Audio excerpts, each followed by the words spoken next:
ডিসেম্বরের পর থেকে বন্ধ হচ্ছে সকল আনঅফিসিয়াল ফোন। কি হচ্ছে আসলে, হঠাৎ কেন এই পদক্ষেপ? কিভাবে চেক করবেন আপনার ফোনটি অফিসিয়াল নাকি আনঅফিসিয়াল, বৈধ নাকি অবৈধ? অবৈধ হলে কি করবেন, সমাধান কি, সবকিছু বলবো আজকের এই ভিডিওতে। সো মূল ভিডিওটি শুরু করার আগে ভিডিওতে একটি লাইক করবেন, কমেন্ট করবেন, চ্যানেলে নতুন হলে সাবস্ক্রাইব করবেন। সম্প্রতি বাংলাদেশ টেলিযোগাযোগ নিয়ন্ত্রণ কমিশন BRTC জানিয়েছে 16 ডিসেম্বর 2025 থেকে যেসব ফোন আমদানি করে অফিসিয়ালি নিবন্ধন করা হয়নি সেগুলো নেটওয়ার্ক বন্ধ করে দেওয়া হবে। মানে আপনি কল, SMS, মোবাইল ডাটা সবকিছু ব্যবহার করতে পারবেন না। BTRC বলেছে এই সিদ্ধান্ত নেওয়া হয়েছে ফোন চুরি, অবৈধ আমদানি এবং ট্যাক্স ফাঁকি বন্ধ করার জন্য। বাংলাদেশে অনেকেই বিদেশ থেকে ফোন এনে ব্যবহার করে, সেগুলো সরকারিভাবে রেজিস্ট্রেশন করা থাকে না, ফলে সরকার কোটি কোটি টাকার রাজস্ব হারায়। সো এখন আমাদের মনে একটাই প্রশ্ন, আমি যেই ফোনটা ব্যবহার করতেছি আমার এই ফোনটা বৈধ নাকি অবৈধ, অফিসিয়াল নাকি আনঅফিসিয়াল, এই বিষয়টা আসলে কিভাবে চেক করা যায়? সো এই বিষয়টা চেক করা একদম ইজি। সো এই বিষয়টা চেক করার জন্য আপনি চলে আসবেন আপনার ফোনের ডায়াল প্যাডে। সো ডায়াল প্যাডে আসার পর এই জায়গায় আপনাকে একটা কোড ডায়াল করতে হবে। সো এখান থেকে আমি কোডটা ডায়াল করছি *#06#।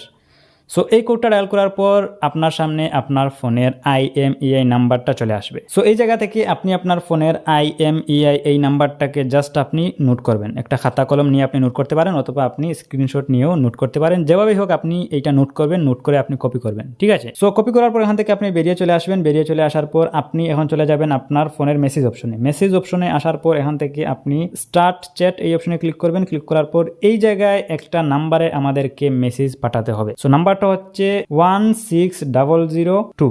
16002 এই নাম্বারে আমাদেরকে মেসেজটা পাঠাতে হবে। আমি এখান থেকে এই নাম্বারের ওপর একটা ক্লিক করে দিলাম। সো নাম্বারের ওপর ক্লিক করে দেওয়ার পর এই জায়গায় আমাকে টাইপ করতে হবে KYD, এইটা লিখে আমাকে টাইপ করতে হবে KYD। এই অক্ষরগুলা কিন্তু আপনারা ক্যাপিটাল লেটারে দিবেন। সো ক্যাপিটাল লেটারে দেওয়ার পর এখান থেকে আপনারা একটা স্পেস দিবেন। একটা স্পেস দেওয়ার পর আপনি এই জায়গায় আপনার ফোনের IMEI নাম্বারটাকে বসাতে হবে। সো যেই IMEI নাম্বারটা আপনি কপি করবেন ওই IMEI নাম্বারটা আপনাকে এই জায়গায় কিন্তু বসাতে হবে, ঠিক আছে? সো এখান থেকে আমি আমার IMEI নাম্বারটা বসিয়ে দিলাম। বসিয়ে দেওয়ার পর আমি সেন্ড বাটনে ক্লিক করে দিলাম। সো সেন্ড বাটনে ক্লিক করে দেওয়ার পর কিছুক্ষণের মধ্যেই কিন্তু তারা আমাদেরকে একটা SMS পাঠাবে।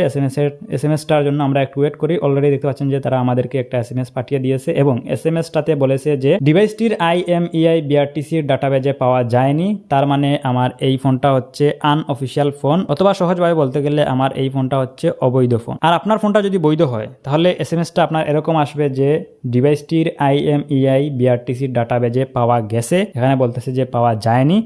যদি বলে পাওয়া গেছে তার মানে আপনাকে ধরে নিতে হবে যে আপনার এই ফোনটা হচ্ছে অফিসিয়াল ফোন, ঠিক আছে? সো এখন আমাদের মনে প্রশ্ন হচ্ছে যে 16 ডিসেম্বরের পর থেকে কি আমাদের ফোনগুলা বন্ধ হয়ে যাবে? এই নোটিশটা মেইনলি কার্যকর হবে 16 ডিসেম্বরের পর থেকে। মানে আপনার ফোনটা যদি 16 ডিসেম্বরের আগের ফোন হয় আর এই ফোনটা যদি আনঅফিসিয়াল ফোন হয়, অবৈধ ফোন হয়, তাহলে কিন্তু অটোমেটিক্যালি আপনার ফোনটা কিন্তু তারা রেজিস্ট্রেশন করে দিবে। সো এই বিষয়টা নিয়ে আপনাকে আর চিন্তা করতে হবে না। আপনার ফোনটা যদি আনঅফিসিয়াল ফোন হয়, অবৈধ ফোন হয়, তাহলে এটা অটোমেটিক্যালি তারা রেজিস্ট্রেশন করে দিবে। আপনার যে সিম আছে ফোনে, ওই সিমের ডকুমেন্ট অনুযায়ী তারা কিন্তু রেজিস্ট্রেশন করে দিবে অটোমেটিক্যালি। এক্ষেত্রে আপনার কোনো চিন্তা করার কোনো দরকার নেই। মানে 16 ডিসেম্বরের আগে যেই ফোনগুলো আছে ওই ফোনগুলো কিন্তু অটোমেটিক্যালি রেজিস্ট্রেশন হয়ে যাবে।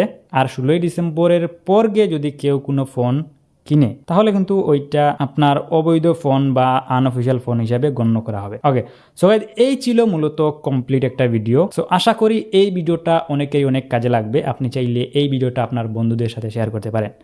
আজকের মতো আমি এখানে বিদায় নিচ্ছি। দেখা হবে নেক্সট ভিডিওতে। আল্লাহ হাফিজ।